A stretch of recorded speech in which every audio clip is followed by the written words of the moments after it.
vivrai désormais pour toi. Libéré, racheté, délivré, pardonné, je vivrai désormais pour toi.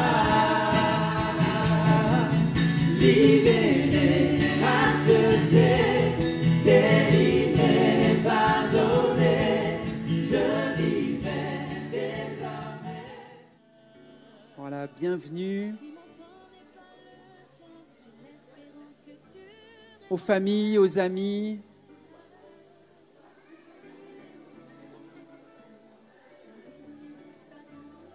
aux parents,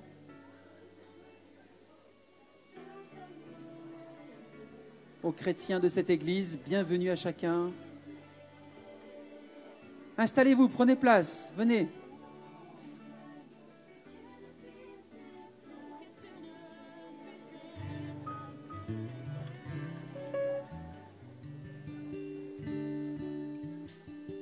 Voilà, petit fond musical.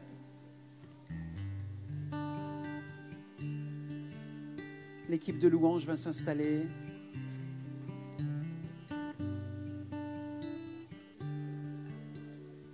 Très heureux de vous voir. Certains pour la première fois, d'autres sont habitués des lieux. Merci d'avoir répondu et honoré l'invitation de ceux qui font le centre un peu plus de la réunion, évidemment, cet après-midi, les baptisés, que j'aurai l'occasion de vous présenter dans quelques instants. Mais pour l'instant, alors que certains s'installent, ils ont du mal à trouver leur place.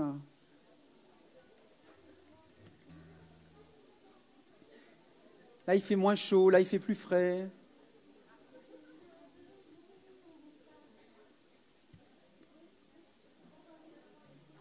Quelle que soit la place, c'est le même prix, hein, donc ça va.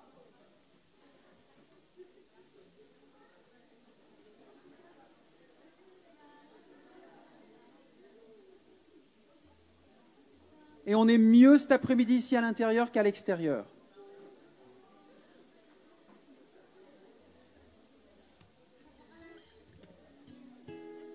Alors soyez les bienvenus. On va commencer ensemble et d'autres vont nous rejoindre progressivement. Et on se réjouit de vous voir et de vous avoir cet après-midi dans ce lieu. Alors au menu, nous aimons ici chanter, célébrer, donner gloire à notre Dieu. C'est pourquoi nous aimons chanter. Il a changé nos vies, il a mis quelque chose en nous, donc on aime l'exprimer. Vous entendrez aussi des témoignages dans ce festival de vie transformée. Et puis nous aurons bien sûr un moment et un contact avec ce qui est notre référence scripturaire, la Bible. Et donc avec un pasteur invité qui partagera le conseil de Dieu. Et puis ensuite, quelques surprises. On ne va pas tout vous dire tout de suite pour vous garder jusqu'au bout. Mais en tout cas, ne partez pas précipitamment. Après la réunion, il y aura un temps donc d'agape, de collation, d'un goûter, si vous voulez, à l'extérieur, sous les barnums, là, à l'ombre, et sur le parvis également, où des barnums sont installés. Donc, on veut prendre un moment avec vous pour mieux vous connaître, répondre à vos questions, faire connaissance. Donc, voilà un petit peu le menu et le programme de cet après-midi. Ça vous convient ? Ça vous convient pas ? C'est le même quand même. Mais on peut aménager éventuellement la marge, hein. Donc, on va laisser toute l'équipe louange nous entraîner dans quelques chants. Amen. Je crois en Jésus. Je crois qu'il est le Fils de Dieu. Je crois qu'il est le Fils de Dieu. Il est mort et ressuscité. Je crois qu'il est mort et ressuscité. Il a payé le prix pour nous. Je crois qu'il a payé pour tout. Et je crois qu'il est ici. Et je crois qu'il est ici. Présent au milieu de nous. Tout puissant pour nous guérir. Tout puissant.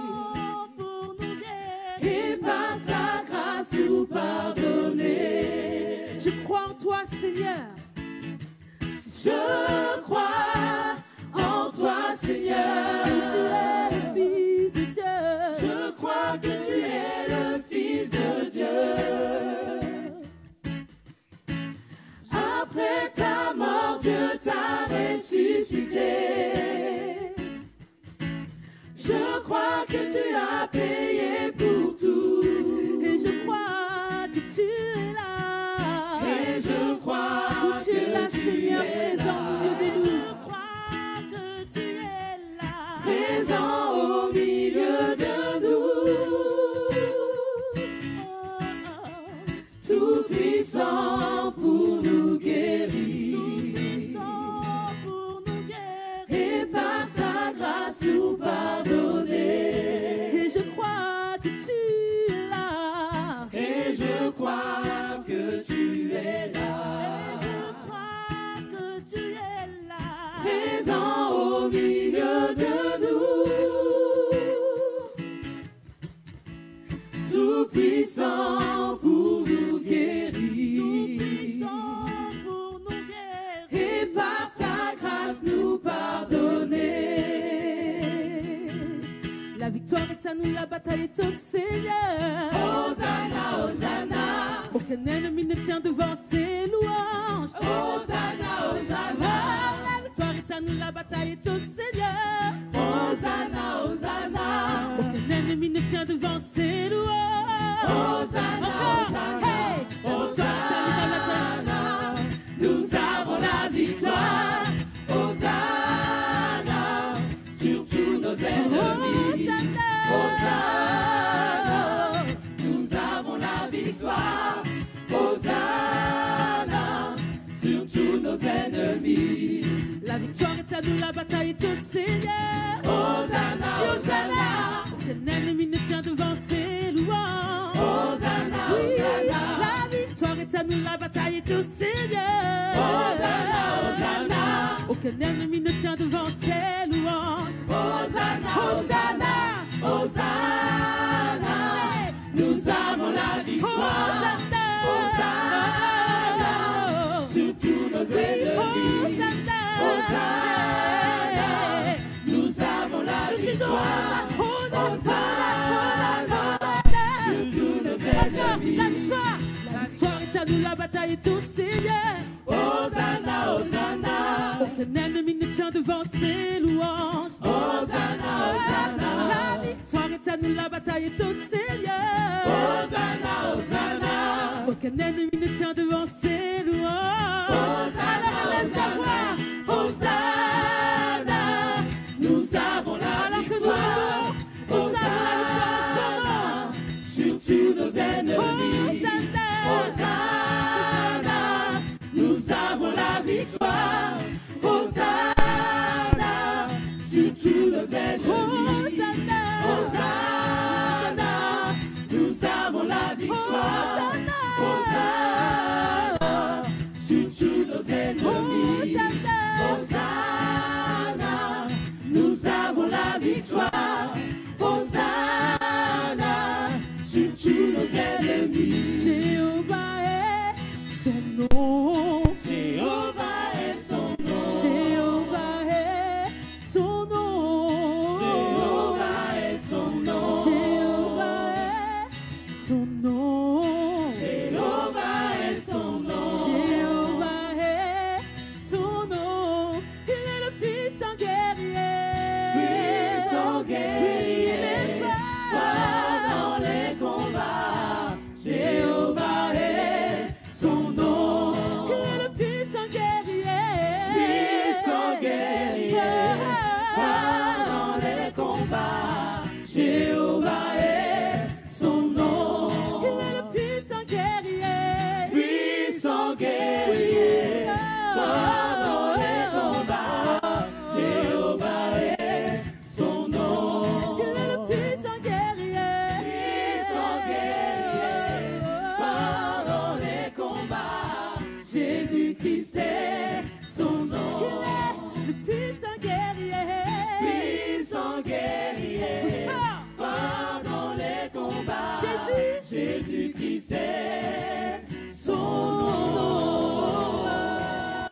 c'est. Jésus. Que les rachetés disent, son nom c'est. Jésus. Que ceux qui sont sauvés disent, son nom c'est. Alléluia. C'est en toi que nous croyons, Seigneur. Alléluia. Veux-tu briser du péché le pouvoir? La force étant, il brise toutes les chaînes. Même toi, tu as des chaînes qui sont peut-être, tu penses, trop dures pour ta vie. Peut-être pas des chaînes physiques, invisibles, mais il est capable de briser les chaînes. Alléluia. Il est capable de briser le pouvoir du péché. Parce que son pouvoir est au-delà de tout ça. Alléluia. Nous chantons, veux-tu briser du péché le pouvoir? Alléluia.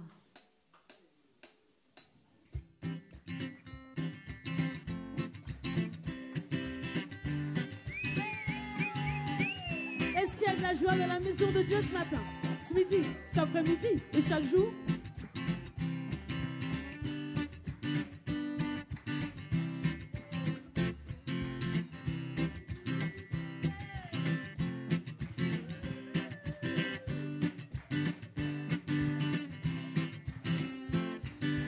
Veux-tu briser du péché le pouvoir?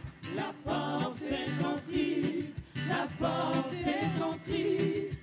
Si dans ton cœur tu veux le recevoir, La force est dans le sang de dis je suis fort, Je suis fort, fort, oui plus que vainqueur par le sang de Jésus. Je suis fort, fort, oui plus que vainqueur par le sang de Jésus, mon sauveur. Veux-tu braver et la mort et l'enfer? La force est en La force Christ, est en Christ. la force est en Christ. Jésus d'un mot fait tomber tous les fers. La force est dans le sang de Alléluia, Christ. dis je suis fort. Je suis fort, fort, oui plus que vainqueur par le sang de Jésus. Je suis fort, fort, oui plus que vainqueur par le sang de Jésus, mon sauveur.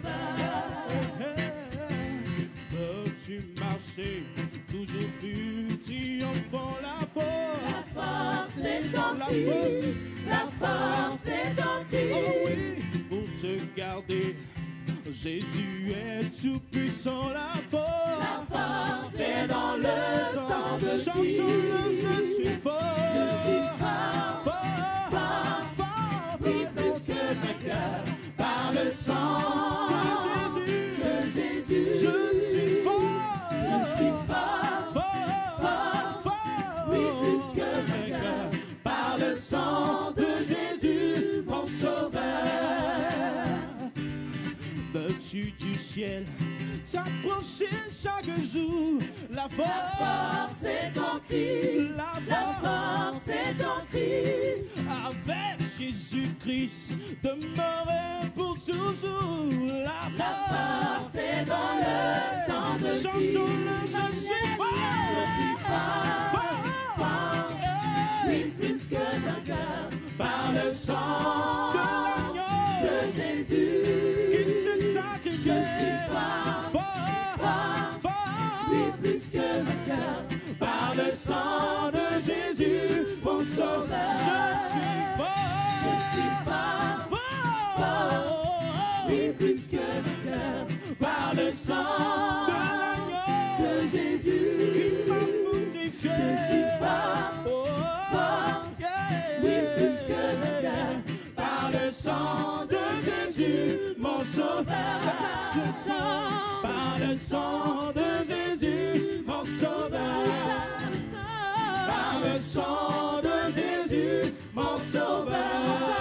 Par le sang de Jésus, mon sauveur. Alléluia.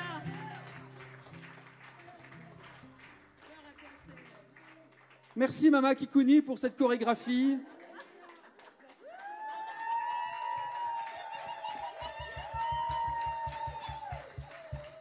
Nous aimons chanter Nous aimons taper dans les mains, nous aimons danser, nous aimons chacun avec sa sensibilité, sa personnalité, bien sûr. N'attendez pas que je fasse des grands pas de danse, moi, cet après-midi. Nous aimons élever la voix, exprimer avec ferveur, parce que ce que nous chantons, c'est ce que nous vivons. Nous avons un jour expérimenté une libération qui fait qu'aujourd'hui, en tant qu'être humain, homme, femme, libre du péché notamment, vous comprendrez peut-être mieux au fur et à mesure. Moi aussi, il y a 30 ans, quand je suis rentré pour la première fois dans une salle comme celle-ci, je me suis dit, ils sont vraiment bizarres, ces gens-là. J'avais 18 ans, 19 ans, et j'étais un rationnel, et je les regardais, je les écoutais, mais quelque chose m'attirait quand même. Et je me disais, ils ont quelque chose que je n'ai pas. Mais qu'est-ce qu'ils ont dans leur vie pour pouvoir chanter librement, taper des mains, danser. Tout le monde ne dansait pas aussi bien que Mama Kikouni. Mais voilà, j'ai cheminé et j'ai trouvé le trésor qu'ils avaient découvert. Et j'aimerais, vous pouvez vous asseoir librement. J'aimerais vous présenter succinctement, avant que vous puissiez écouter leur témoignage, eh bien, ces 4 personnes qui sont des hommes et des femmes ordinaires, mais qui ont rencontré quelqu'un d'extraordinaire. Et c'est ce qui fait toute la différence. Et elle s'appelle Ève, il s'appelle Mathias, Olivier, Kélia. Et cet après-midi, ils vont vous partager leur témoignage de conversion.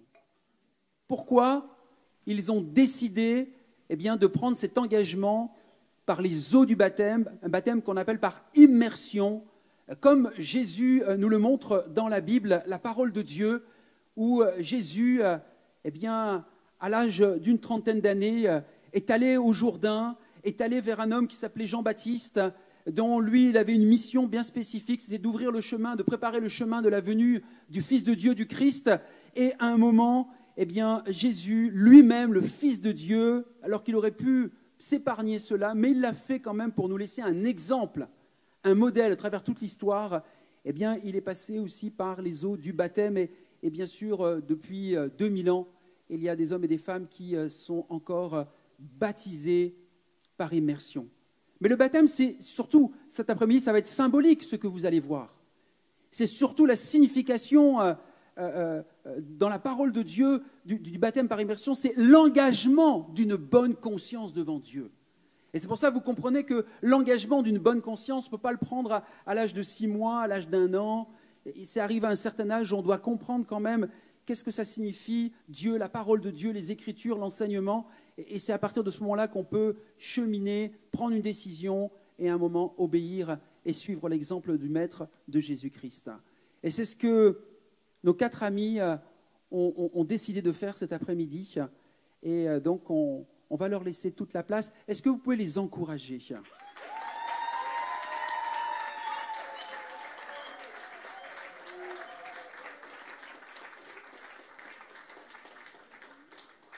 Parce qu'il y a bien sûr, on est humain, on est fait d'émotions, donc il va y avoir sans doute quelques séquences émotions dans les témoignages que vous allez entendre.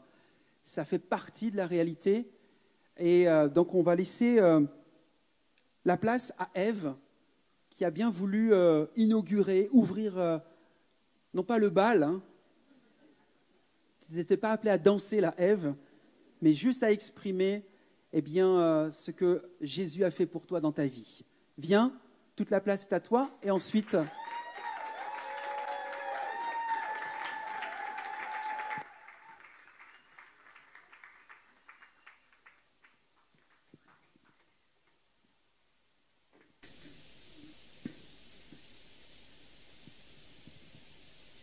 Bonjour à tous, je m'appelle Ève, donc je suis issue d'une famille catholique. J'ai été baptisée, j'ai pris des cours de catéchisme et à la suite de cela, j'ai fait ma première communion. Je suis rentrée au collège et je n'allais plus à l'église, sauf occasion, mais je continuais à entretenir cette relation que j'avais avec Dieu.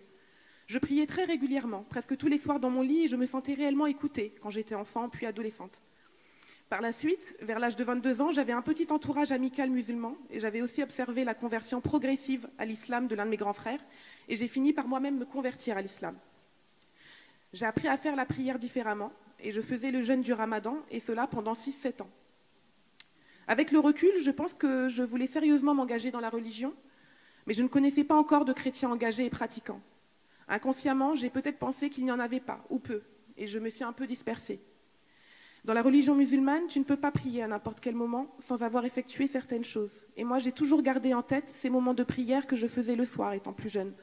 Je me suis toujours rappelé de cette relation que j'avais avec Jésus. Il me manquait. Je l'ai toujours eu dans mes pensées et dans mon cœur, malgré cette conversion à l'islam. Je pensais à lui, mais je ne le priais plus. Ma fille est entrée au collège et en classe de 4e, elle a commencé à avoir de nombreuses interrogations concernant la religion musulmane dans laquelle elle avait grandi. Je commençais de plus en plus à ne pas me sentir à l'aise et en cohésion. Je me sentais de moins en moins à ma place et Jésus me manquait de plus en plus fortement. La relation que j'avais avec lui me manquait énormément. J'ai commencé sérieusement à songer à me rendre à l'église. J'en ai parlé un peu à ma fille et étrangement, elle a voulu aussi m'y accompagner. Alors en septembre 2019, après notre retour de vacances, nous nous sommes préparés un dimanche et instinctivement, nous nous sommes rendus dans une petite église évangélique à Mantes-la-Ville, à côté de mon domicile, où nous étions passés tout simplement devant en voiture. Jamais je n'avais eu quelqu'un au téléphone de cette église, mais pourtant, certainement que nous avions été guidés, tout simplement. Nous avons rencontré de belles personnes, excusez-moi, je suis un peu stressée. Nous avons rencontré de belles personnes bienveillantes et qui nous ont appris de bonnes bases et à nouer ou alors à renouer avec Jésus. Je me suis sentie tellement bien à l'idée de retrouver Jésus. Cela a été un moment très intense pour moi. J'ai senti que ma vie prenait un nouveau sens et que Jésus finalement a toujours été en moi. En septembre 2022, j'ai passé la porte de l'église Émy. Il y a donc 9 mois. Et 9 mois, c'est le temps pour aboutir à une naissance. Et me voici devant vous aujourd'hui, pour ce qui est un grand jour pour moi. Peu de temps après mon arrivée en septembre à l'église Émy,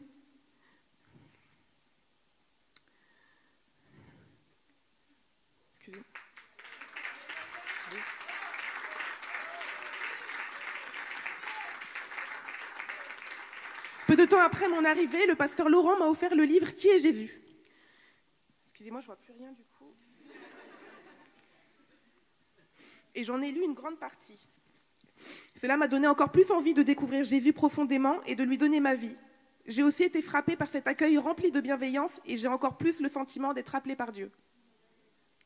À l'église Émy, j'ai ressenti un sentiment extrême de bien-être et la forte présence de Jésus parmi nous. Je me suis découvert une évolution spirituelle qui s'est accélérée. J'ai commencé à lire beaucoup plus la parole de Dieu, à regarder de plus en plus des vidéos chrétiennes évangéliques, à écouter des chants de louanges systématiquement, que ce soit en voiture ou à la maison, à avoir de plus en plus peur du péché, à méditer régulièrement, à prêcher la bonne parole et enfin à commencer à songer sérieusement et profondément au baptême par immersion. J'aimerais souligner également que particulièrement durant ces 9 derniers mois, j'ai découvert que je suis devenue addicte à Jésus.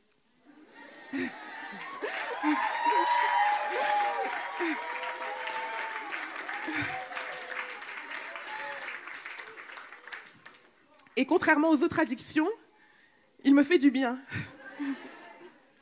Je pense tout le temps à lui et j'ai une réelle relation avec lui. Il partage ma vie et je ne peux plus me passer de lui. Je me découvre transformée. Moi qui suis de nature nerveuse, fière et anxieuse, je m'aperçois qu'aujourd'hui je suis confiante et positive envers et contre tout. J'arrive à mettre ma fierté de côté en sollicitant gentiment moi-même celui qui m'aura pourtant offensé, volontairement ou involontairement. Et malgré que je déteste l'injustice, je ne tente plus de faire justice par moi-même ou de rendre le mal par le mal, j'en ai peur. Et tout cela par la grâce du Seigneur. Je pense véritablement qu'il a touché mon cœur. Il vit en moi, il m'a touché et me transforme encore chaque jour. Nous rencontrons tous des personnes qui peuvent être malhonnêtes dans notre quotidien ou faisons face à des situations qui peuvent être un petit peu contrariantes. Et nerveuse comme je suis, aujourd'hui, il me tient bien fort et il me demande de rester assise. J'avoue que je suis extrêmement épatée par sa puissance, car ce n'était pas gagné. Ça ne l'est pas encore totalement, mais il travaille en moi. Psaume 143, verset 10, « C'est toi qui es mon Dieu. Apprends-moi à faire ce qui te plaît. Que ton esprit me guide avec bonté sur une terre sans obstacle. » Pour finir, je suis très heureuse et surtout très honorée de passer par les eaux du baptême aujourd'hui. Le Seigneur m'a donné rendez-vous en ce jour. Alors je ne pouvais que répondre à son appel et proclamer son nom aujourd'hui pour toutes les fois où il est resté auprès de moi, alors que j'aurais pu sombrer. Je l'ai délaissé dans une période de ma vie, mais je ne l'ai jamais oublié pour autant. Lui ne m'a jamais ni délaissé ni oublié. Merci pour tout ce que tu as fait pour moi, Seigneur, et pour tout ce que tu fais encore. Gloire à ton nom. Je resterai éternellement à tes côtés. Tu es mon Seigneur et mon Sauveur personnel. Sans toi, je ne suis rien. Tu es mon tout. J'en suis persuadée. Et ce qui me tient debout, et cette force que j'affiche chaque jour, ce n'est pas ma force, mais c'est bien la tienne. Psaume 27, verset 4, je demande une chose au Seigneur, je cherche une seule chose, habiter la maison du Seigneur tous les jours de ma vie. Là, je veux admirer sa beauté et le contempler dans son temple. Amen.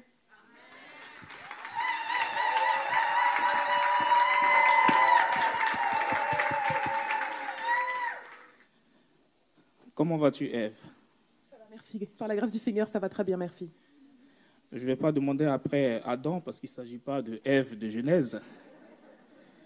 Mais contrairement à la Ève de Genèse, Ève, au travers de ton témoignage, j'ai ressenti que tu avais toujours le regard fixé vers l'arbre de vie. Et c'est un témoignage bouleversant. Et toutes ces fois où tu pensais à Jésus, c'est Jésus qui te cherchait. Et aujourd'hui, Ève, aujourd'hui c'est ton jour de rêve. Et avant de procéder à ton baptême, j'ai 2 ou 3 questions à te poser. Est-ce que tu as cette conviction que tu es libéré du péché? Oui. Et que tes péchés sont entièrement pardonnés par l'acte de Jésus à la croix? Oui. Est-ce que tu reconnais Jésus, le Messie, l'envoyé de Dieu, comme maintenant ton sauveur et Seigneur personnel? Oui. Est-ce que tu es prête à marcher à ses côtés toute ta vie, dans les bons et les mauvais jours? Oui. Sur cette déclaration de foi, je te baptise au nom du Père, du Fils et du Saint-Esprit.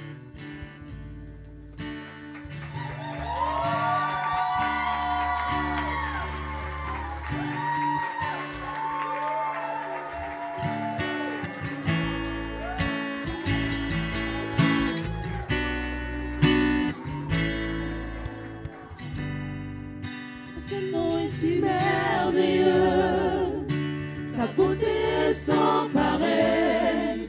Oh, ce nom est si merveilleux, le nom de Jésus. Oh, ce nom est si glorieux. Oh, ce nom est si glorieux. Oh, ce nom est si glorieux, le nom de Jésus-Christ, mon roi. Oh, ce nom est si glorieux, sa beauté est sans pareil. Oh, ce nom est si glorieux, le nom de Oh, ce nom est victorieux. Oh, ce nom est victorieux. Oh, ce nom est victorieux, le nom de Jésus-Christ, mon roi.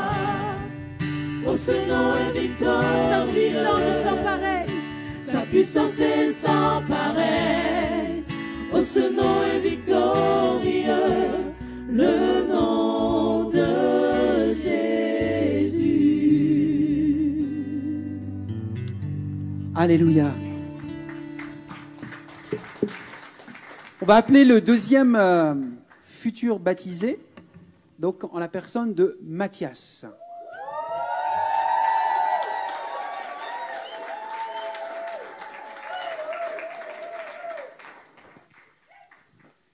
Bonjour à tous. Je suis très heureux d'être devant vous aujourd'hui. Un peu stressé, je ne vais pas vous le cacher. Donc je suis né et j'ai grandi dans une famille chrétienne avec un papa pasteur. Donc je suis, depuis tout petit, j'ai baigné dans la religion. J'allais à l'école du dimanche, j'apprenais les valeurs et les principes chrétiens C'était pour moi dans l'ordre des choses. D'autre part, j'allais à l'école et très vite, j'ai été comme confronté à deux mondes. Depuis mon adolescence, mon cœur était tiraillé entre ces deux mondes, comme si je devais choisir de vivre soit l'un, soit l'autre, sans vraiment savoir pourquoi. J'ai vécu mes premières déceptions, j'ai déçu certaines personnes, mais je me découvrais aussi petit à petit. Cependant, je ne savais pas où était ma place ni qui j'étais véritablement. En parallèle, j'ai commencé à expérimenter un sentiment de solitude que je ressentais même quand j'étais avec des gens. Un vide profond qui prenait de l'ampleur et s'est exacerbé. J'ai été aussi accro à la pornographie, et ouais, même les fils de pasteurs, parce que c'est vraiment un fléau qui touche beaucoup trop de gens. J'ai commencé à penser que j'étais sale et que c'était normal si je vivais moins le bonheur que les autres. J'ai commencé à m'isoler et le confinement n'a pas aidé. J'avais peur du regard de l'autre et j'étais de plus en plus attentif au moindre de mes gestes, à l'apparence. J'étais tourmenté et très souvent frustré de mes interactions. Je souhaitais, mais j'avais du mal à établir des relations profondes, voire juste à établir le contact. Les pensées négatives m'envahissaient et le cercle vicieux de l'anxiété sociale se mettait en marche. Régulièrement, je culpabilisais de n'avoir rien fait de ma vie, de ne pas avoir fait d'efforts, de m'être isolé, d'être tourné vers moi-même, recroquevillé dans ma coquille, rempli de mauvaises pensées répétées en boucle qui disaient que j'étais nul. Et ça me brisait le cœur. Mais je n'aspirais qu'à oublier ce miroir. Je n'arrivais pas à réconcilier ce qu'impose la réalité avec ce que je voulais être, c'est-à-dire rempli de vie, d'amour, sentir d'appartenir à quelqu'un, quelque chose. Mais ce n'était que des voiles que je me mettais. Puis aujourd'hui, je suis persuadé qu'on est bien souvent le plus mauvais juge de nous-mêmes. J'ai alors longtemps cru que la vie était faite de moments de haut et de bas, de plaisirs éphémères, mais que cette réconciliation n'était possible que de temps en temps sur des coups de chance, par hasard. J'en ai eu marre d'avoir ces pensées qui m'étouffaient. Alors j'ai fait le choix de sortir de cette situation, partir de cette année, parce que je sentais que quelque chose clochait et que quelqu'un toquait à la porte de mon cœur. Je suis parti en quête de sens. Je suis de qui c'était cette personne et de qui je voulais être. Je me suis mis en mouvement avec mes doutes. Mes pensées parlaient toujours du fossé entre l'idéal et la vie, et le mot de Dieu y revenait sans cesse. J'ai fait beaucoup d'introspection en lisant de la philosophie, de l'archéologie et la Bible, en me questionnant sur ce qui pouvait me transcender, me libérer de moi-même. Cette interrogation constante m'angoissait, mais je ne trouvais pas de réponse claire. Mais c'est cette angoisse qui m'a amené à Dieu. Ma honte me faisait me cacher au monde et à Dieu, mais j'ai eu l'audace de lâcher prise. J'ai commencé une nouvelle relation avec lui et il s'est révélé à moi. Puis ça s'est fait progressivement. Dieu m'a parlé de différentes manières, notamment par des dons de l'esprit de certaines sœurs. Puis j'ai eu des signes qui m'appelaient secrètement à plus écouter mon intuition. Je me suis rendu compte de l'amour qu'on me portait pour ce que j'étais. J'ai vu alors, à travers certaines rencontres, l'amour de Dieu. J'ai commencé à comprendre le message du sacrifice de Jésus sur la croix. Par sa victoire au tombeau, j'ai la victoire. C'est le plus beau modèle d'amour que Dieu voulait me communiquer. J'ai réussi à accueillir sa grâce, parce que c'est lui qui m'avait choisi le premier. Par mon engagement à vivre pour lui et à naître de nouveau, je m'engage à m'aimer et à aimer les autres. Je prends conscience que le monde me parle, que le monde nous parle. J'ai appris à reconnaître Dieu dans chacune de mes voix. Je me vois comme un instrument dans les bras d'un Dieu si grand, mais qui s'épanouit et livre ses plus belles notes si je suis conscient d'appartenir au meilleur musicien, que c'est en lui que je trouve mon origine, le souffle de vie, la paix et la joie que je recevais, mais aussi que je donnais ne venaient pas de moi. C'est un morceau qu'il me propose de jouer ensemble et j'ai toute la vie pour m'accorder et me rapprocher de ce qu'il désire que je sois.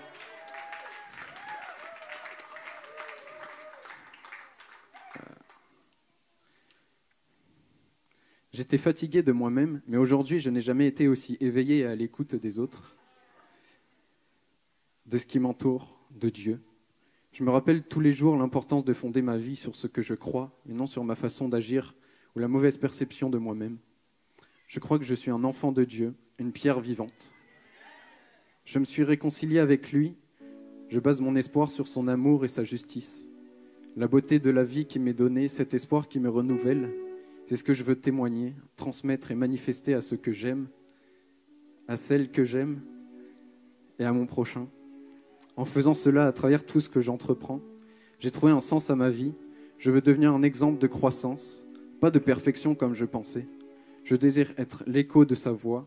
J'ai trouvé mon origine et mon identité. C'est la chose la plus vraie dont je suis le plus convaincu désormais.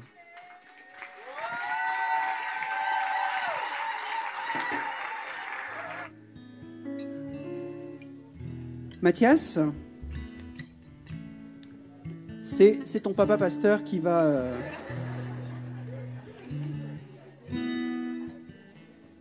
réaliser déjà tout ton parcours et ton cheminement. On a beau essayer d'être des beaux parents, mais on ne peut pas aller dans le cœur d'un enfant. Mais ce qui me réjouit, c'est d'entendre qu'il y a un meilleur papa que moi, qui est ton papa céleste. Lui t'a compris, lui te comprend, et lui continuera son œuvre de transformation dans ta vie. Alors Mathias, est-ce que cet après-midi, tu confesses, tu dis à Dieu, ton nouveau Père, et aux hommes, aux témoins, aux amis qui sont là dans la salle, que tu reconnais Jésus comme le Fils de Dieu, ton Sauveur et ton Seigneur personnel? Oui. Oui. Est-ce que tu déclares que Jésus, par sa mort sur la croix, a tout accompli pour toi, a pardonné tes péchés, t'a réconcilié avec Dieu, son Père? Oui. Tu l'as dit dans ton témoignage, et tu l'as reconnu, tu es un enfant de Dieu. Alors est-ce qu'en tant qu'enfant de Dieu, tu décides de le suivre jusqu'au bout, quelles que soient les circonstances de la vie? Oui. Alors sur ta déclaration de foi, Mathias, mon cher fils,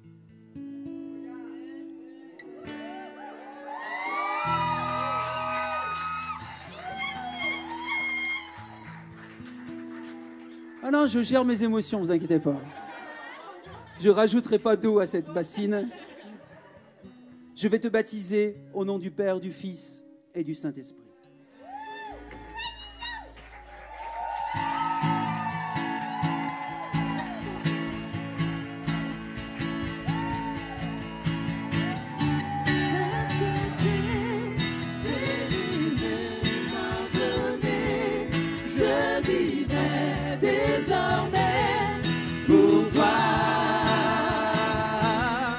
Libéré, racheté, délivré, pardonné, je vivrai désormais pour toi.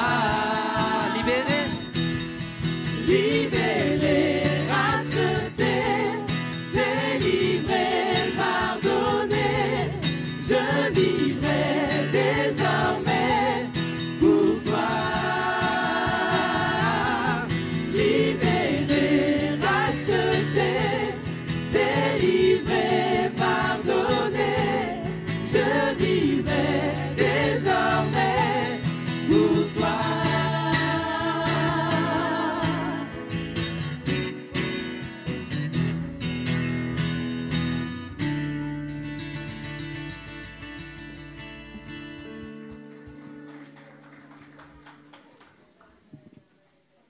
Je pense, Kélia, que c'est à toi maintenant.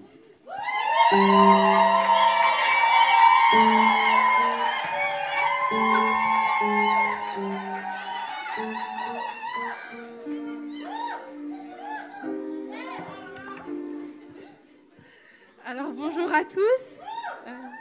Déjà vous allez bien? Ça va, merci. Donc, je me présente, je suis Kélia, j'ai eu 18 ans il y a 2 mois maintenant. Et je me tiens devant vous pour vous raconter mon témoignage et pourquoi j'ai décidé de suivre Jésus coûte que coûte dans ma vie. Alors, pour vous expliquer, depuis petite, je vis avec ma mère, ma petite sœur et mon frère. Depuis bébé, je fréquente cette église. J'ai commencé avec Mini Kids, enchaîné avec Mission Kids, où là, j'ai pu commencer à servir dans ce service. Et notamment à la louange. Pardon, je suis stressée un peu.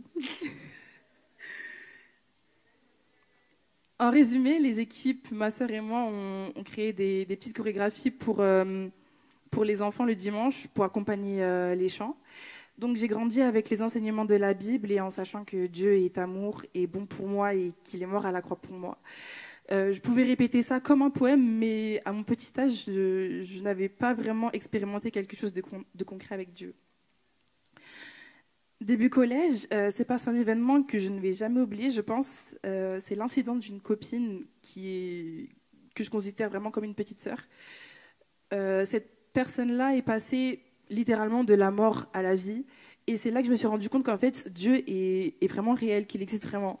Et ça m'a vraiment impacté, en fait. Voilà.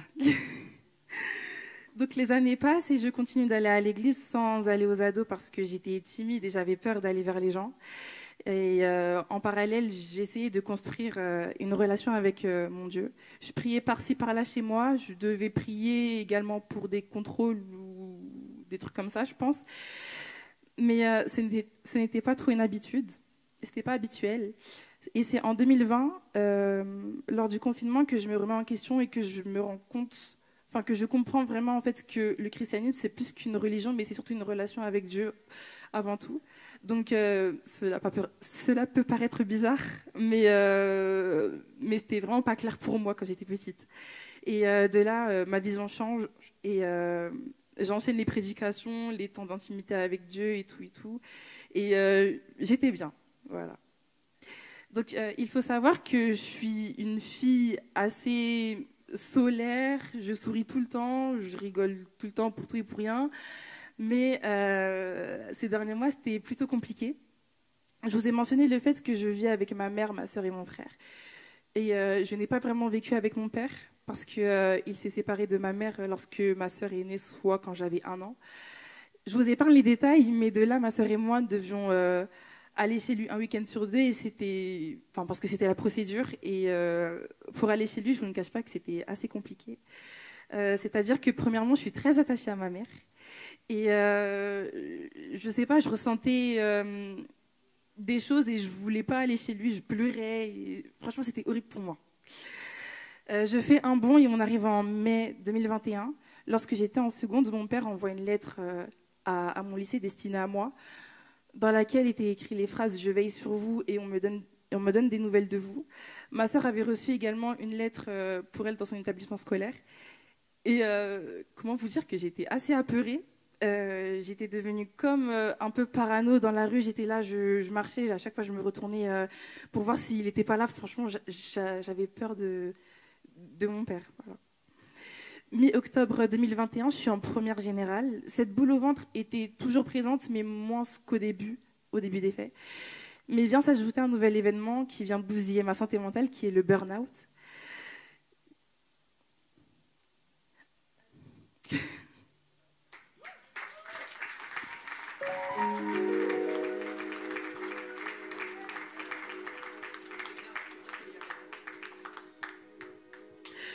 En fait, à l'école, j'étais plus qu'investie. Et ça, depuis le collège, quitte à ne pas dormir pendant 2 journées d'affilée. Voilà, c'était vraiment l'école avant tout. Je faisais toujours plus que ce que l'on me demandait. J'étais arrivée à un stade où j'allais au lycée en pleurant. Je pleurais même en cours parce que j'étais épuisée. Puis je décide de ne pas aller au lycée 1 jour, 2 jours, 3 jours, 1 semaine. Je vais voir mon médecin et il m'informe que j'ai tout simplement explosé, que je suis en anxio-dépression et que l'anxiété m'a eu et qu'il me met en arrêt pendant un certain temps et il me prescrit des antidépresseurs. Et ces derniers ont aggravé mon cas, c'est-à-dire que déjà je pleurais énormément, je ne mangeais plus, je n'avais plus confiance en moi et je ne me levais pas de mon lit. Je voulais rester seule. Là, viennent s'ajouter les pensées suicidaires. Je m'imaginais plusieurs mises à mort. Mais j'avais quand même la certitude que je n'allais jamais franchir le cap, car je savais que cela ne venait pas de Dieu. Et puis...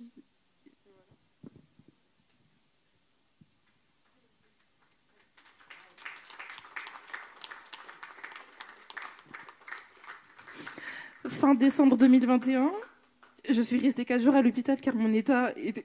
Oh maman, j'ai encore pleuré.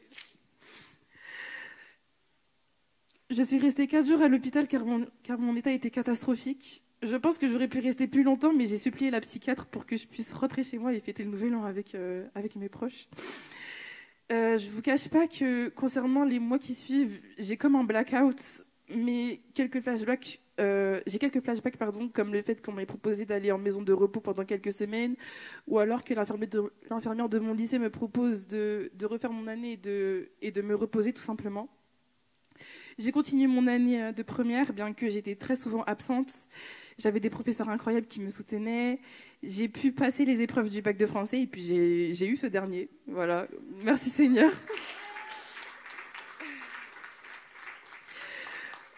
Au début de ce long calvaire, je parlais quelques fois à Dieu, mais c'était un peu avec de la colère. Je lui demandais pourquoi cela m'arrivait. Mais d'un autre côté, je gardais en tête que Dieu a un plan pour ma vie et si je passe par là, ce n'est pas pour rien. Je n'allais plus à l'église car je ne pouvais plus sortir de mon lit tellement la déprime m'a eue. Je remercie encore les frères et sœurs qui ont prié pour moi, qui ont été là pour moi, qui ont prié aussi pour ma mère parce que c'était pas facile pour nous. Et maintenant, je peux dire que toutes ces crises sont parties. Je pense que là, je suis guérie du burn-out et je peux dire que je ne vis plus dans la peur et l'anxiété. Je remercie encore Dieu d'avoir vu mes pleurs, entendu mes appels à l'aide et il m'a tout simplement apaisée.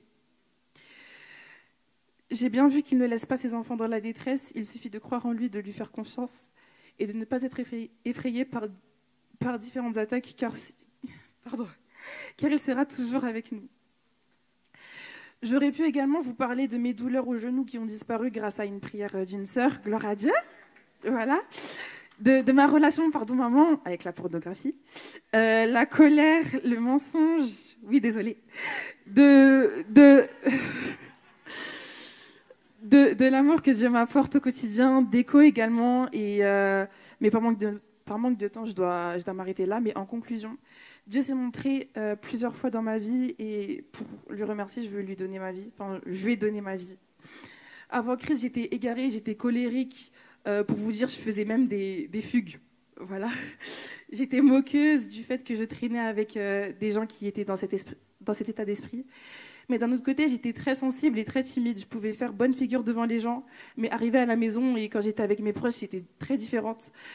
Encore aujourd'hui, je ne pourrais pas vous dire d'où est venue cette colère, mais j'avais comme un vide en moi. Et j'ai cette chance d'avoir une maman chrétienne qui a pu m'emmener à l'église dès mon plus jeune âge. Plus les années passaient, et plus je voyais qui était réellement Dieu. J'ai notamment...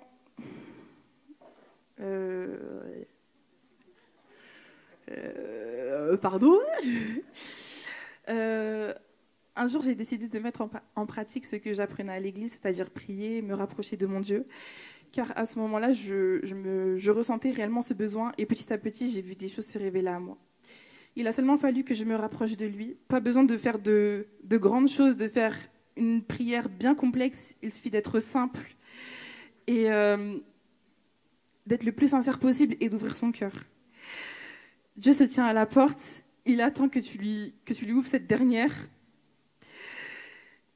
Et tu constateras qu'il y aura des changements dans ta vie, qui ne t'entraînent à rien. Essayez et vous verrez. Maintenant, j'ai la paix, l'Esprit de Dieu est en moi, j'ai retrouvé la joie de vivre et je peux dire que je suis une nouvelle personne maintenant. J'ai la conviction que notre Dieu n'est pas mort et encore aujourd'hui, il agit. Je l'aime d'un amour pas possible. Et je sais qu'il aime encore plus. Je veux vivre pour lui et je fais le choix de suivre mon Sauveur et Seigneur, coûte que coûte.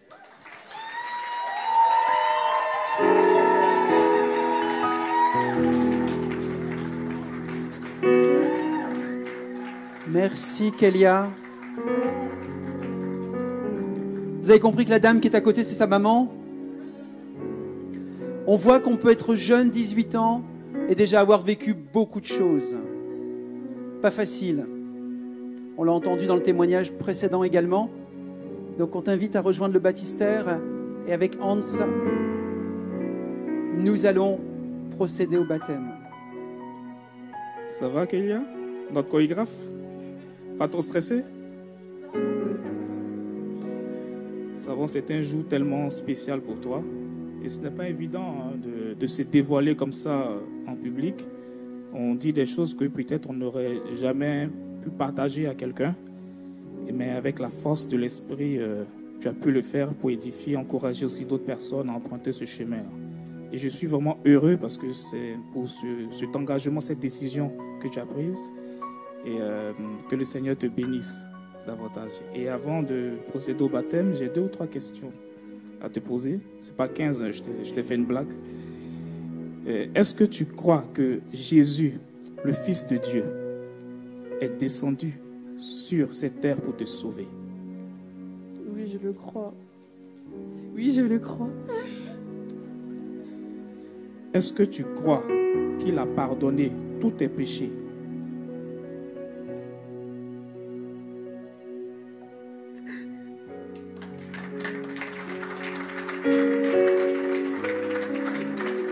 Oui, je le crois. T'a délivré de tes peurs, de ton stress, de ton angoisse et t'a réconcilié avec Dieu le Père et avec toi-même. Oui. Oui. Est-ce que tu décides de renoncer à toutes ces choses de ce monde et de suivre Christ, ton Seigneur? Oui. Sur cette déclaration de foi qu'il y a, je te baptise au nom du Père, du Fils et du Saint-Esprit.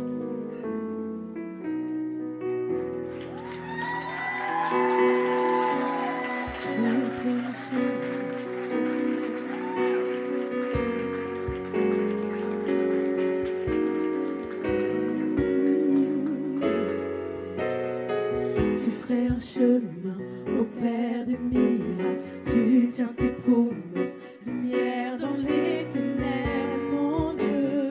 Voilà qui tu es.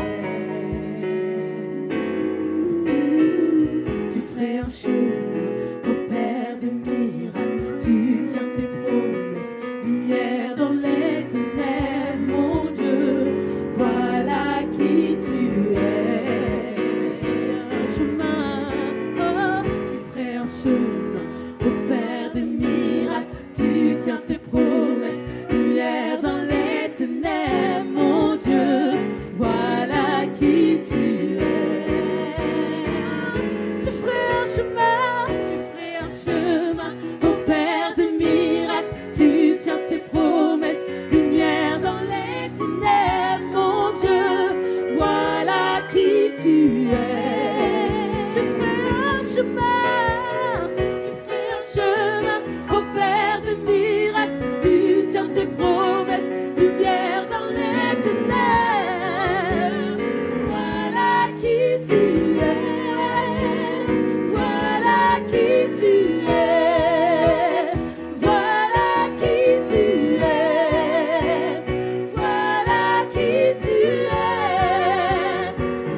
Nous voilà arrivés au 4e et dernier témoignage. Olivier, est-ce que tu veux bien me rejoindre? On va le faire sous forme d'interview. Alors, comment ça va, Olivier? Pas trop stressé? Si. Ouais? Ouais. Comment tu te sens, là? Un peu la panique. La panique. D'accord, on va tout faire pour que ça se passe bien, Olivier. Merci. Pasteur, merci beaucoup. Entre nous, tu peux dire Laurent. Hein. Voilà. Est-ce que tu peux te présenter en quelques mots, Olivier, nous dire qui tu es? Je m'appelle Olivier, j'ai T'as quel âge? 58 ans. Sois pas timide, 58, assume, t'as 58 ans. Oui, 58 ans. Ouais. Et J'ai du croton, apparemment. Je pense que mon micro ne marche pas. si, il marche bien le micro. Tout le monde t'entend. Ah bon? Ouais. Je suis désolé. C'est chaud. Ouais. Et on a mis la clim hein, en plus. Raconte-nous comment ça s'est passé au niveau de ta naissance. Bah, c'était difficile, moi, à mon avis, de mon côté. Parce que je suis handicapé de naissance. C'était trop dur pour moi. Puis mes parents, surtout, pour eux. Donc tu es issu d'une famille de 6 enfants, toi tu étais le dernier. 7 enfants. Ouais. Et donc à la naissance, ça n'a pas été facile. Non, voilà, tout à fait. Et donc tu as eu ce handicap que tu as eu Voilà, tout au long de ta vie. Ouais. Et à 49 ans, qu'est-ce qui s'est passé pour toi? Bah, j'ai eu un problème NVC, névris, quoi. J'ai eu un caillot de sang côté droit. Puis je fais opérer. Et puis je failli être paralysé ou mourir. Puis comment? C'est pas facile de vous dire, vous savez. C'est difficile. Tu t'en sors bien, continue comme ça. Et puis grâce à Jésus, parce Attends, que... au moment de l'opération, Oui. je sais que tu veux vite arriver à Jésus, on va y arriver, Mais au moment de l'opération, Bah, qu'est-ce qui s'est passé? Qu'est-ce que tu as cru? j'ai vu Jésus dans la salle d'opération. Il m'a dit, t'inquiète pas, c'est pas ton heure. C'était pas encore ton heure à 49 ans. Voilà, voilà. Et puis, le monde autour de toi, il t'aime. Je dis merci Jésus. C'était pas ton heure de partir. Oui. Et donc, à quel moment tu as été en contact avec l'Évangile alors? Parce que à 49 ans, tu vis cette expérience dans une salle d'opération, mais à quel moment tu as été en contact avec l'Évangile? Bah, j'ai connu Teddy et puis Pierre. Ouais, 2 jeunes chrétiens. Voilà. Et je croisais dans la rue. Et comment je parlais avec eux. Ouais. Et puis, j'ai pourquoi pas aller vers eux. J'étais vers Kevin. Kevin, donc ça c'est un autre ami Oui, qui est voilà, pasteur aussi. pasteur Hein. aussi, Ouais. voilà. J'aimais m'entendre Kevin, bah, je serais bien content, il serait là. Mais apparemment, il n'est pas là. Je lui dirai demain. Hein. Mais je l'avais invité, il m'a dit qu'il avait déjà un engagement, donc il ne pouvait pas venir. Mais il se réjouit pour toi cet après-midi. Parce que c'est grâce à les pasteurs, puis Pierre, tout ça. Ouais, les 2 chrétiens qui t'ont témoigné dans la rue. m'a Hein. ouvert le chemin, Ouais, m'a aidé à ouvrir mon chemin, à ouvrir mes yeux surtout. tout à fait. Donc ton cheminement de foi a commencé. Oui, voilà. Ça a commencé à grandir dans ta tête. Tu as participé à des réunions, donc Oui, à réunion, Rony, dans et- des réunions de maison d'ailleurs. Voilà, voilà. Réunion, on peut dire réunion famille. Hein. Ouais, aussi Pour moi, de c'est famille. famille. Ouais. Hein. Ouais. Et en février 2022, tu arrives ici à l'église Émy, dont ton cheminement se poursuit. Et comment tu as ressenti ici les choses quand tu es arrivé dans cette église? Alors, j'ai reçu une chaleur de Dieu. Dieu était avec moi, m'a suivi partout, mon chemin. Lui me dit, allez, avance sur lui. Parce que va dans l'église. C'est une bonne chaleur, c'est une bonne famille. Mhm. Il dit, tu vas voir là un pasteur, franchement. Lui va t'aider sur ton chemin, avec moi. Le pasteur va t'aider. Ouvrir ton chemin aussi. Parce que ça fait 2 pasteurs, je connais en fait, en gros. Mhm. Et puis, là, un pasteur ici, avec nous. Et puis, je connais plusieurs pasteurs, en fait, en gros. Oui. Depuis que je suis là. D'accord. Mm. Donc tu as ressenti cette présence de Dieu à l'église. D'amour, puis la chaleur. Il y a plusieurs qui ont prié aussi, et leur façon de prier t'a touché également. Voilà. Et tu as commencé aussi à t'avancer en réponse à l'appel aussi de Tout à certaines fait, prédications. Oui, tout à fait. Et puis mettre à genoux aussi, c'est la première fois. J'ai mis à genoux. Avant, tu ne te mettais pas à genoux? Non, pas du Sauf tout. devant peut-être Johnny Hallyday, non? Non, même pas. Non, c'est mon... C'était- jamais vous savez pas, c'était mon chanteur. Faut le dire, hein? Non, mais C'était ton idole. Ouais, mais comment? Oui. Maintenant, je promis pas mentir devant Jésus. Ah non, non, non, non, non. C'est fini. Tu t'inclines plus devant Johnny. Non, non, regardez, Tu as enlevé quelque chose, voilà, qui t'attachait à Johnny. J'avais la croix Johnny Hallyday aussi. Voilà, voilà. Et puis à fur et à mesure, ça va venir doucement. Qu'est-ce qui va venir doucement? On va fur et à mesure que c'est chez moi. D'accord. Quelle différence tu peux nous expliquer entre l'ancien Olivier et celui de maintenant? Bah, c'est difficile de dire l'ancien Olivier. Bah, moi, je me reconnaissais même pas. J'étais perdu. Perdu. Je savais pas où j'étais en fait en gros. Ouais. Ma famille m'a laissé tomber. Tes frères et sœurs? Voilà, voilà, mes frères, mes sœurs. J'ai perdu mon papa au premier. Bah, depuis que j'ai perdu mon papa, choisir de faire en couple avec quelqu'un de ma vie. Bah, je préfère être occupé de ma maman. Tu t'es occupé de ta mère plutôt que de choisir une femme. Occuper ma vie, construire ma propre famille. Et ta maman, elle est partie aussi? Oui. Ça, c'est un autre choc. 2017, voilà. 2017. 2017 et 14 juillet. 2017, ma maman est décédée. Et depuis, donc là, tu étais perdu, tu te sentais complètement perdu. Et Oui. maintenant, tu es... Le nouveau Olivier, il est comment? Bah, je vais sortir mieux parce que je dis merci Dieu. Merci pour lui. Merci pour lui. Il m'a donné son amour. Comme j'ai dit tout à l'heure, il m'a donné son amour, sa force, Oui. la joie, Oui. le bonheur. Donc tu te sens mieux, tu te sens retrouvé, tu te sens Bah, réveillé oui. maintenant? Oui, oui, tout à fait. Et Tout à fait. on sait que tu aimes beaucoup la musique. Ah oui, très musique. Musique chrétienne aussi, j'aime. Ah! C'est plus l'autre là, hein, Ouais, mais non, qui mais mettait bon. le feu là, on sait plus où là. Le feu, je sais où il est maintenant. Ah, tu sais où est le feu maintenant? Ah, ça, c'est-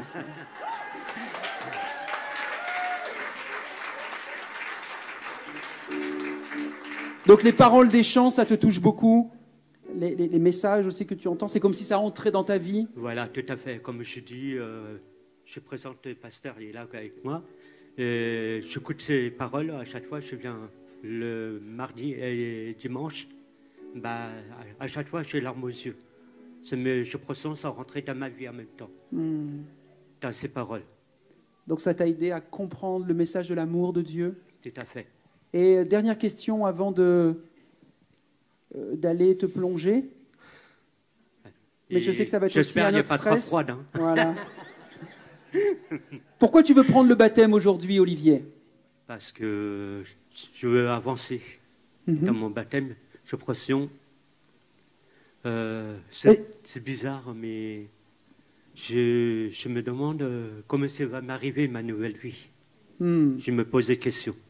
C'est normal. Est-ce que quelqu'un t'a forcé à faire ce que tu fais aujourd'hui? Non, pas du tout. C'est moi-même. C'est un choix personnel? Voilà. Moi, je trouve une place pour me prier chez moi. Oui. Et puis, je prie au fur et à mesure. Et puis, je prie pour mes amis aussi. Très bien. Mes amis, pour l'église. Je prie pour l'église aussi. Je prie pour tout le monde. Je ne pense pas que pour moi. Je prie pour le pasteur aussi. Merci. Pour sa famille aussi. Pour moi, je trouve ma famille aussi, nous tous.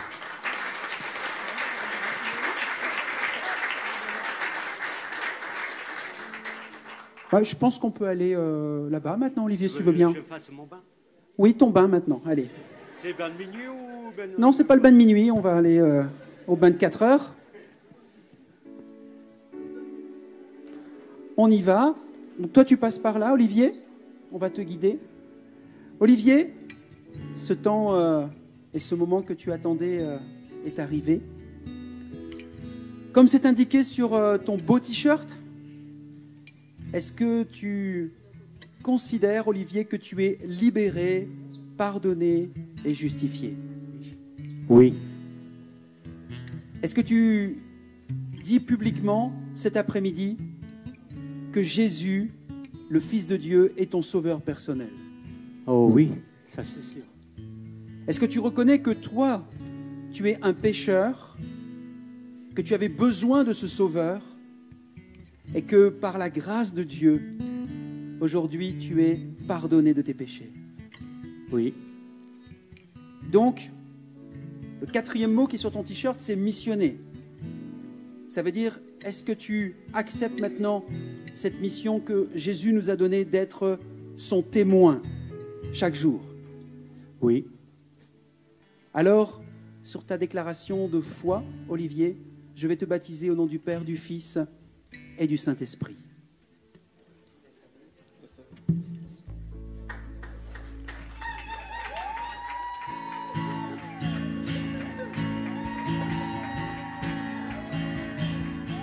Libéré, racheté, délivré, pardonné, je vivrai désormais pour toi.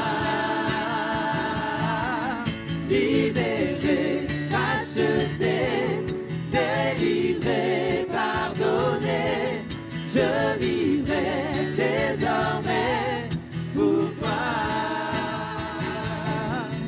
Libéré, racheté, délivré, pardonné, je vivrai désormais pour toi.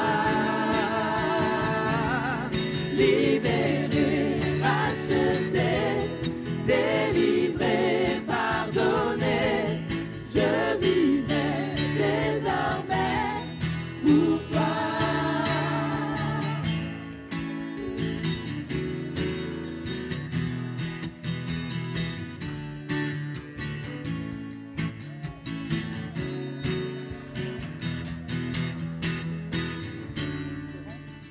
Et donc, on aimerait avoir ce court moment maintenant au contact de l'Évangile, de la bonne nouvelle de l'Évangile, qui va nous être donc partagée par le pasteur Yvan Cassard, et donc, qui est pasteur à l'église de Saint-Étienne-du-Rouvray en Normandie, qui est notre invité depuis ce matin. Et donc, je lui laisse toute la place pour nous partager le message de l'Évangile. Ouvrez grand vos oreilles et votre cœur, ça peut aussi changer quelque chose dans votre vie. Amen. Merci, pasteur. On peut prier quelques instants, demander à Dieu de bénir ces moments autour de sa parole. Seigneur, merci pour ta présence, merci pour ces beaux témoignages, Jésus. Merci parce que tu as changé des vies, tu as changé des cœurs. Merci parce que tu vas continuer à le faire, Seigneur, dans cette belle assemblée. Je te remercie, Seigneur, pour ta fidélité. Merci pour ton amour et ta grâce, Seigneur, qui agit au milieu de nous. Amen. Quelle joie de pouvoir participer à ces moments, de voir des hommes, des femmes se tourner vers le Seigneur. La Bible dit, il y a plus de joie dans le ciel pour un seul pécheur qui se repent que pour 99 justes qui n'ont pas besoin de repentance. Alléluia. Donc c'est la fête dans le ciel. Alléluia. C'est la fête dans le royaume. Et c'est la fête aussi dans notre cœur. L'Évangile, la Bible dit dans Romains 1, verset 16, « Car je n'ai point honte », c'est Paul qui prêche et qui parle, qui dit « Je n'ai point honte de l'Évangile, c'est une puissance de Dieu pour le salut de quiconque croit, du juif premièrement, puis du grec, parce qu'en lui est révélée la justice de Dieu par la foi et pour la foi, selon qu'il est écrit, le juste vivra par la foi. » L'Évangile, c'est la puissance de Dieu. Dis à ton voisin, aujourd'hui, ta vie peut changer. Vas-y, dis-lui, aujourd'hui, ta vie peut changer. Alléluia. Aujourd'hui, ouais, c'est ça. Le pasteur, il dit, il est temps que ça change. Hein? Il serait temps que ça change peut-être pour toi. Eh bien, tu es au bon endroit parce que l'Évangile, dit Paul, c'est la puissance de Dieu. C'est une puissance pour changer des vies, c'est une puissance pour faire du bien. Dans les Écritures, dans la Bible, il y a les évangiles. Dans les évangiles, Matthieu, Marc, Luc et Jean, il y a les récits, la naissance de Jésus, le ministère public de Jésus, la mort de Jésus, la résurrection de Jésus. Les évangiles retracent la vie de notre Seigneur Jésus. Et il y a dans un des paragraphes de l'évangile un moment où il est dit dans Luc 5, verset 17, « Un jour, Jésus enseignait, des pharisiens, des docteurs de la loi étaient là, assis, venus de tous les villages de la Galilée, de la Judée et de Jérusalem, et la puissance du Seigneur se manifestait par des guérisons. » La puissance du Seigneur se manifestait par des guérisons. Nous venons de lire l'évangile, c'est la puissance de Dieu pour le salut de quiconque croit. Et cette puissance, c'est une puissance de changement, c'est une puissance de guérison. Nous avons dans nos églises et nous avons vu, personnellement, j'ai entendu des miracles de guérison. Nous croyons que Jésus-Christ guérit encore les malades. Vous savez, il est dit ici, la puissance du Seigneur se manifestait par des guérisons. Le monde est malade psychologiquement, le monde est malade physiquement. Malheureusement, si on va aujourd'hui, on va dans les hôpitaux ne désemplissent pas. Les hôpitaux ne désemplissent pas, les malades continuent d'être malades, hélas. Et peut-être que tu es venu ce soir, cet après-midi, dans ce lieu, et que tu es malade. Tu es malade dans ton corps, malade dans ton cœur. On parle de malade de dépression, on parle de malade physique, on peut parler de cancer et autres. Il y a tellement de gens malades. Ce qu'il faut savoir, c'est qu'au commencement, quand Dieu a créé l'homme et la femme, ils étaient en bonne santé. Quand le péché n'était pas entré dans le monde, Dieu avait dit à Adam et Ève, le jour où tu mangeras de l'arbre de la connaissance du bien et du mal, eh bien ce jour-là, tu mourras.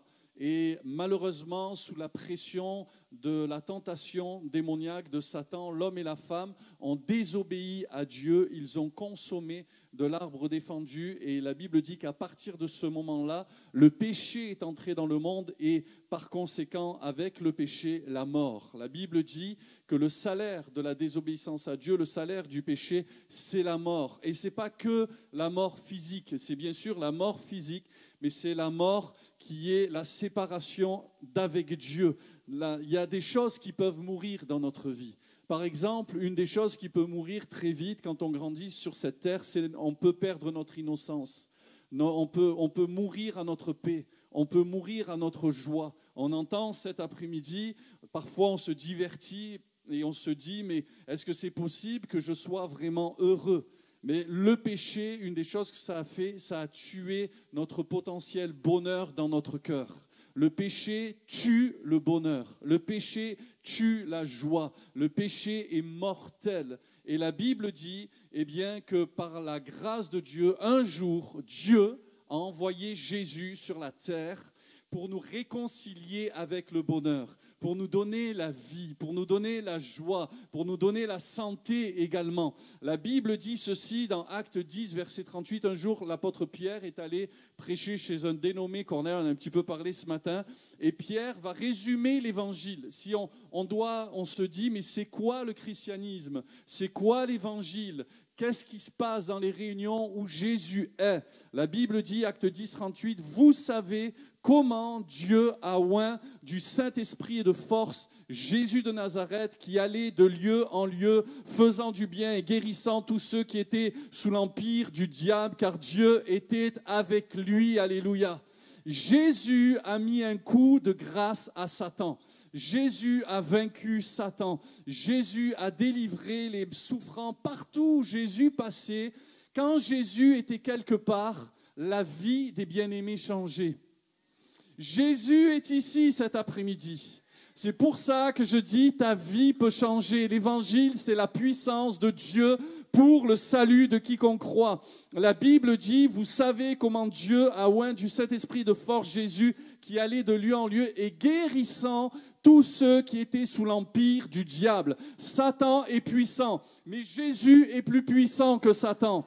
Satan a peut-être fait des dégâts dans ta vie, mais tu peux aller dans le camp de l'ennemi et reprendre ce que Satan t'a volé. Il t'a peut-être volé ta santé, mais je déclare dans le nom de Jésus que Jésus guérit encore aujourd'hui. Amen. Hébreux 13, verset 8 dit « Jésus-Christ est le même hier, aujourd'hui et éternellement. » Alléluia. Jésus-Christ est le même hier, aujourd'hui et éternellement. Qui croit qu'on est aujourd'hui? Jésus, de la même manière que Jésus a guéri hier, de la même manière que Jésus a libéré hier, de la même manière que Jésus a pardonné hier, Jésus pardonne encore des vies, Jésus guérit encore des vies. L'évangile, c'est la puissance de Dieu. Alléluia. Et dans l'histoire que j'ai lue, dans Luc 5, verset 17, il est dit que la puissance du Seigneur se manifestait par des guérisons.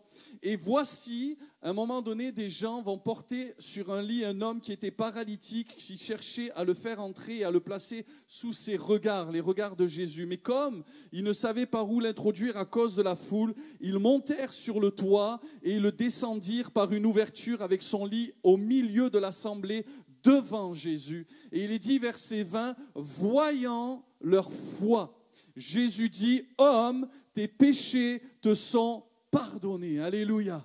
Et puis ensuite, on voit dans l'histoire que les scribes, les pharisiens vont raisonner, etc.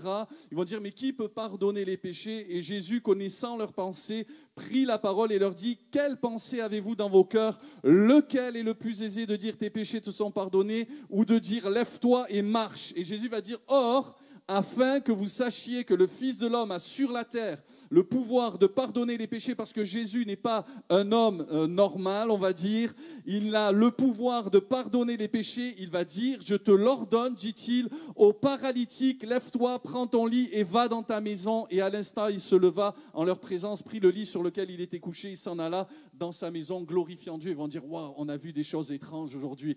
Parce qu'en fait, il n'y a que Dieu qui puisse pardonner les péchés. C'est pour ça que les gens étaient assez, à ce moment-là, assez critiques à l'égard de Jésus.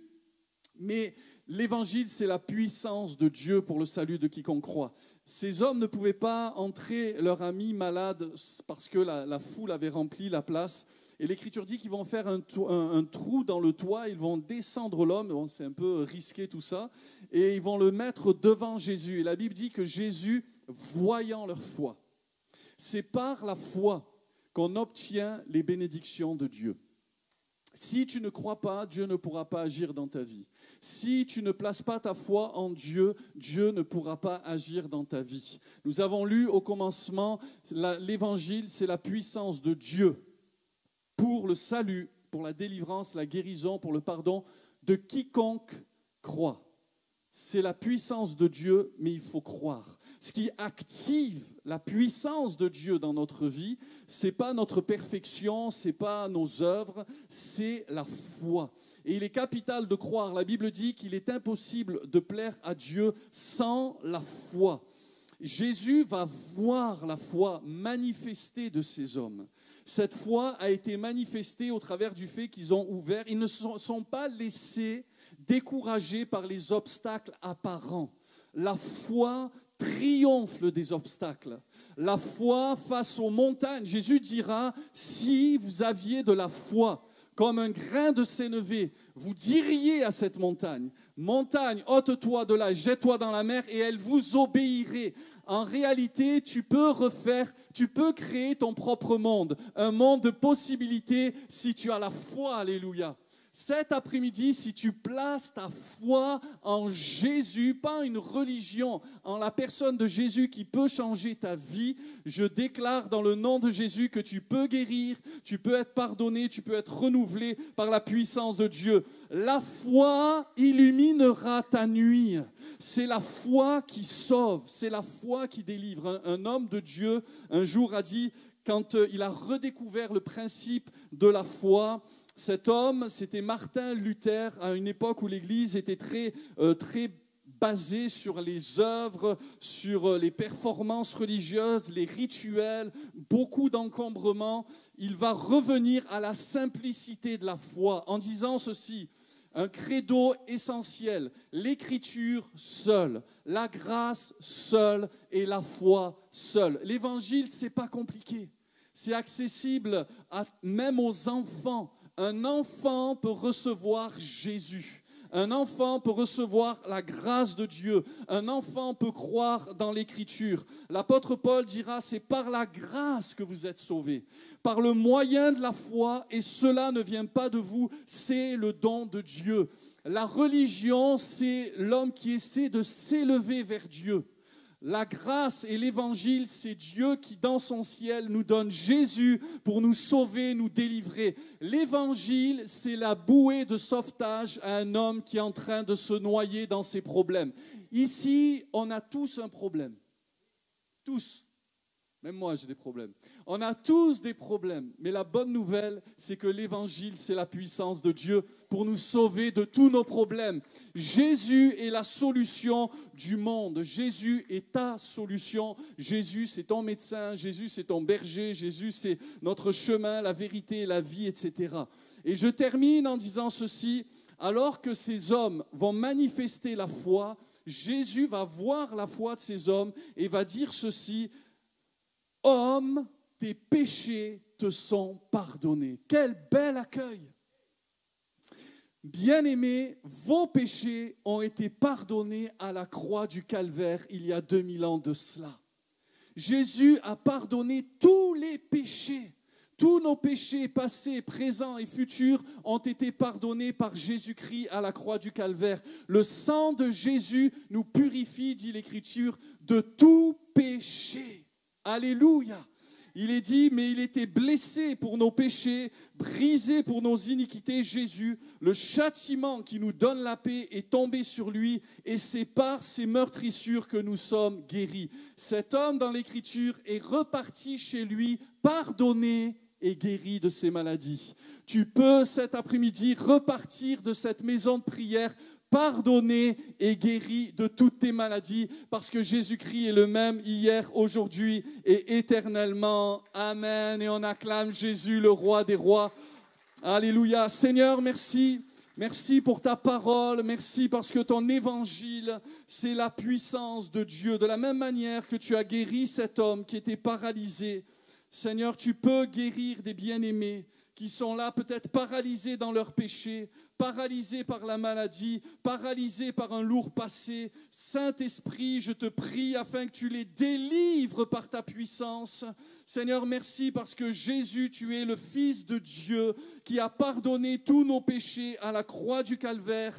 Tu as été blessé pour cela. Tu as vu, tu vas voir cet après-midi la foi de ces bien-aimés. Et je proclame sur leur vie, Seigneur, qu'ils se saisissent de la bénédiction de la même manière que ces hommes se sont saisis de la bénédiction, de la guérison et du pardon. Je crois que cet après-midi, mon Dieu, tu peux encore pardonner, guérir un malade. Nous voulons placer notre foi en toi. Seigneur, ta parole dit, le juste vivra par sa foi. Je prie, Seigneur, de susciter la foi, de susciter, Seigneur, vraiment la confiance en ta parole. Je te dis merci parce que tu as tout accompli. Nous n'avons plus rien à faire si ce n'est de croire. Nous voulons nous appuyer sur toi, Seigneur. Tu es notre substitut, tu es notre rançon, tu es notre pardon. Et nous voulons te dire un grand merci, notre Dieu, notre Père. Avant de terminer, j'aimerais simplement prier pour toi. Seigneur mon Dieu,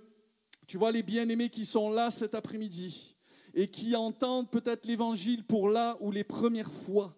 Je te prie, Seigneur, d'enlever le voile dans leur intelligence. Ta parole dit que lorsque les cœurs se convertissent, le voile est ôté. Je te prie, Seigneur, que les cœurs se tournent vers toi, que les cœurs soient renouvelés, que la lumière de l'évangile, que la lumière de ta parole, oui Jésus, tu es le Dieu tout-puissant, qui pardonne les péchés, qui guérit les malades. Et je te prie, Seigneur mon Dieu, en cet après-midi, de pardonner un pécheur ou une pécheresse et de guérir des malades dans ce lieu, qui sont peut-être venus avec des cancers, qui sont peut-être venus avec des surdités, qui sont peut-être venus avec des dépressions, avec de l'arthrose, de l'arthrite, qui sont venus avec des handicaps. Je te prie, mon Dieu, peut-être des addictions. Je te prie de délivrer par la puissance du Saint-Esprit. Dans le nom de Jésus, reçois reçois la vie, reçois la grâce, reçois le pardon, reçois la délivrance qui est en Jésus et en Jésus seul, car lui seul a pu dire « Je suis le chemin, la vérité et la vie ». Et si vous êtes d'accord, on dit un grand Amen. Amen, amen, amen, amen. Alléluia. Merci beaucoup, Pasteur Yvan, pour cette parole de vie, de foi. C'est notre responsabilité et notre liberté. Dieu, celui que nous connaissons, c'est le plus grand gentleman. Il ne s'est jamais imposé dans la vie de personne. Mais il s'invite, il s'invite, il s'invite, il s'invite. Et c'est ce qu'il a fait encore cet après-midi, alors que tu es là, que tu es venu, que tu as répondu à une invitation, celle d'un des amis qui est ici présent. Mais au-delà de leur invitation, c'est Dieu qui s'invite dans ta vie.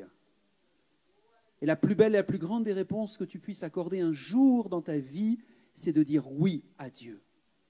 Je m'abandonne à toi. Je me confie en toi. J'accepte le regard que tu poses sur moi au travers de ta parole. Oui, j'étais rebelle. Je voulais vivre ma vie sans toi. Je voulais accomplir des choses par mes propres forces, par mes propres moyens. C'est ça le péché, les amis. Ce n'est rien d'autre que ça. C'est de vouloir vivre sa vie sans Dieu. Et de reconnaître qu'on a besoin d'un sauveur, que Dieu a pourvu. Et il te l'offre encore cet après-midi. C'est extraordinaire. En 2023, pour des jeunes de 18 ans, de 21, je ne dirais pas ton âge, Ève. Bah toi, tu l'as dit, donc je peux, oui. 59, 58.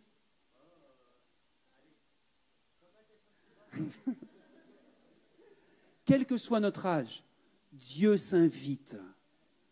J'ai vu ma grand-mère de 75 ans accepter Jésus comme son sauveur personnel. Ce n'est donc pas une question d'âge. C'est juste une question à un moment d'obéissance. Et de reconnaître qu'on a besoin de quelqu'un qui est plus grand que nous, qui nous dépasse, mais qui nous aime et qui nous offre une vie dès ici-bas et pour l'éternité. Notre passage sur la terre est très court et on ne le maîtrise pas. Mais ce n'est rien comparé à l'éternité. Vive l'éternité avec Jésus. Mes amis, je n'ai pas peur de la mort. Un jour, je partirai, mais je sais où je vais. Et je sais ce que je vais y vivre. En partie. Je ne sais pas tout, mais en partie, en bonne partie. Et on aimerait tellement que vous soyez avec nous et qu'on continue. Donc ça, c'est une transition pour l'équipe de louange. Parce que pour l'éternité, on va chanter, on va célébrer, on va louer, on va adorer, on va se prosterner. Et vous verrez Laurent danser.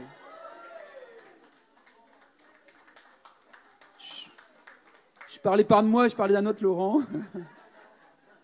que je connais bien. Alors que l'équipe de louange se met en place, on va inviter les baptisés de ce jour à venir sur le devant. On a un petit cadeau à vous remettre. Ah d'accord. Ok. Bah, ça là. Vas-y. Installez-vous ici. Ici.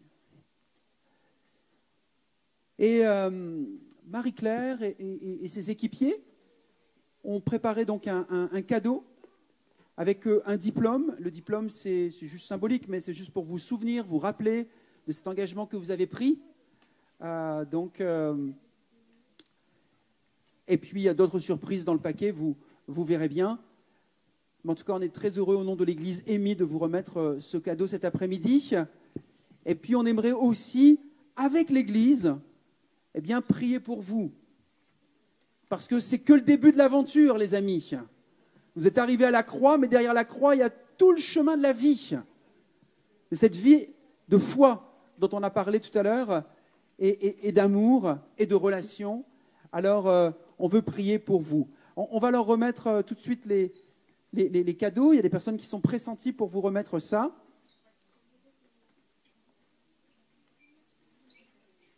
les amis pour les amis, la sœur jumelle pour son frère, la maman pour sa fille,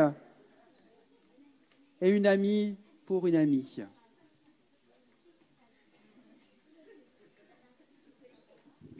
Est-ce que l'Église veut bien se lever ?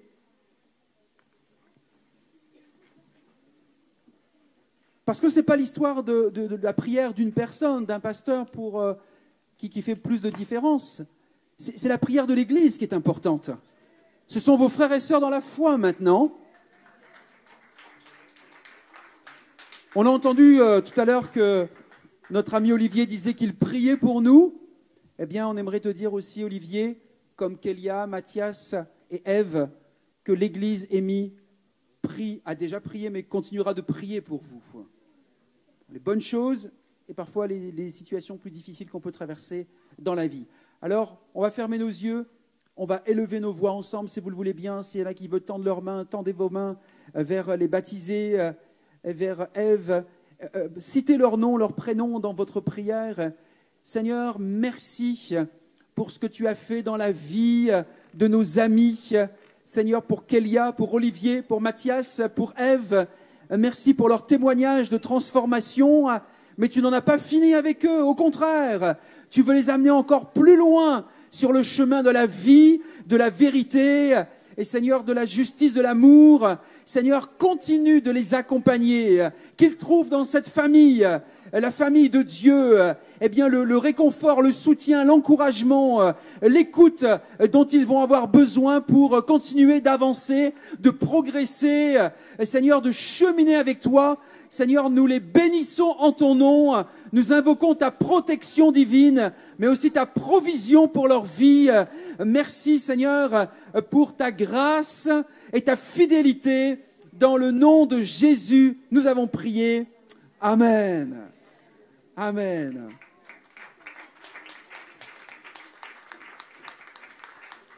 Vous pouvez regagner votre place. Dans quelques minutes après... Oh, la belle surprise. Je ne m'attendais pas à ce qu'il y ait une chorégraphie des enfants. Ils étaient là ce matin, ils sont là cet après-midi. Est-ce que vous voulez les encourager ?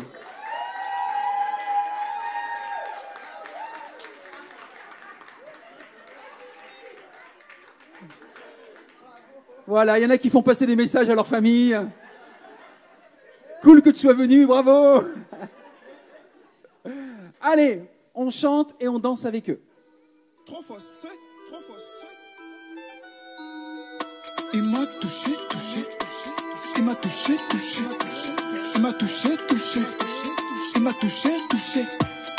Rempli de colère, j'ai vécu des moments de galère, jusqu'au jour où j'ai découvert que tout péché a son salaire.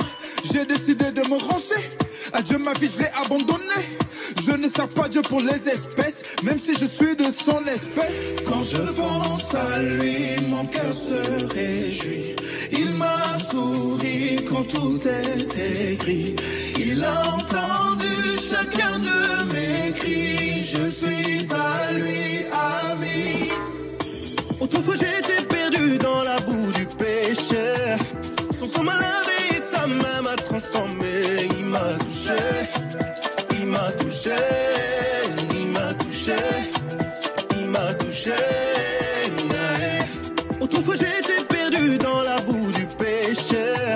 Son sang m'a lavé, sa main m'a transformé. Il m'a touché, il m'a touché, il m'a touché, il m'a touché. Fini les blessures, désormais à lui il me rassure. Avec le monde j'ai fait la cassure. Mon histoire s'écrit sans rature. Je ne vis que pour le louer. À lui je me suis dévoué. Les plans du diable il a déjoué. Le tapis rouge il a déroulé. Quand je pense à lui, mon cœur se réjouit. Il m'a souri quand tout est écrit. Il a entendu chacun de mes cris. Je suis à lui à vie. Autrefois j'étais perdu dans la boue du péché. Son sang m'a lavé, sa main m'a transformé. Il m'a touché, il m'a touché, il m'a touché, il m'a touché. Autrefois j'étais perdu dans la boue du péché. Son sang m'a lavé, sa main m'a transformé. Il m'a touché, il m'a touché, il m'a touché, il m'a touché. Non, non, ce n'est plus un secret. Ce que je te raconte, c'est du concret. J'ai rencontré Jésus et sa main m'a touché. Oh oui, celui que j'étais n'existe plus. Si aujourd'hui je vis, ce n'est plus moi qui vis, mais Christ qui vit en moi. Autrefois j'étais perdu dans la boue du péché. Son sang m'a lavé, sa main m'a transformé. Il m'a touché, il m'a touché, il m'a touché. Autrefois j'étais perdu dans la boue du péché. Son sang m'a lavé, sa main m'a transformé. Il m'a touché, il m'a touché, il m'a touché, il m'a touché. Allez, Bina, tu sais que tu peux louer l'Éternel pour tous ses bienfaits. Allez, réjouis-toi un peu. Dédicace spéciale à l'apôtre Anna Patrick Sengue, maman Paulette Sengue. Ah, motema, grâce ma foi.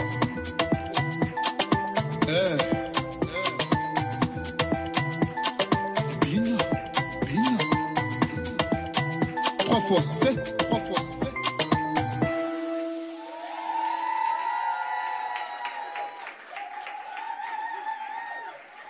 Waouh!